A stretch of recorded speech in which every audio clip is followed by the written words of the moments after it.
যে মানুষ কখনো নিজের শান্তি বা সন্তুষ্টিতে বিরাজ করতে পারে না, সে মানুষ কখনো অন্যের শান্তি বা সন্তুষ্টি প্রতিষ্ঠা দাবি কোনোটাই করতে পারে না।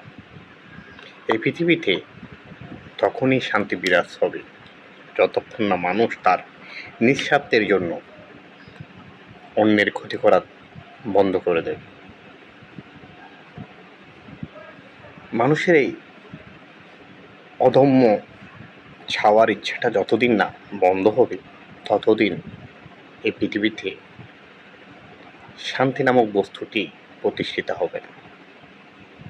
সন্তুষ্টি নামক শব্দটি